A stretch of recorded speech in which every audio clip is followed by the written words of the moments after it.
very much, Samson.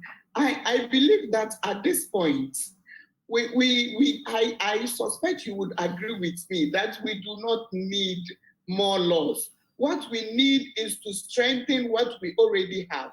Let me quickly say that when he talks about the amendment of the Criminal Offences Act to make corruption a second-degree felony, if I'm correct, we already had a law, the Criminal Offences and Procedures Act, which already indicated that anybody who was found culpable of a corrupt act could go to prison for 25 years. That's right. And so sometimes we just want to go to parliament to just make the process fair. Yes, fine. But we already had a law which we could operationalize.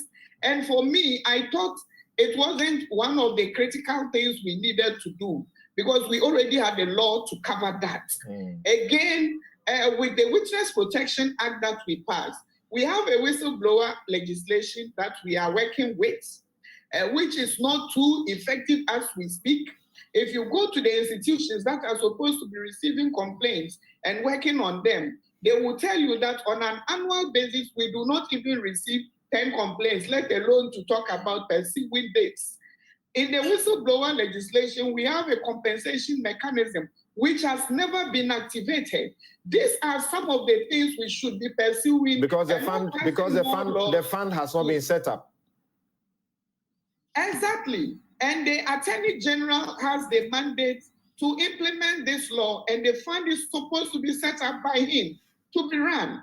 Again, let me quickly say that I was in another meeting where the Witness Protection Act issue came up, and I asked a question. Do we have the agency that is supposed to ensure that this act is operationalizing, set up? This has not been done. Do we have its regulations passed? This has not been done. So it's not about just passing acts and ticking boxes to say that I said I'll pass this law and I've passed it.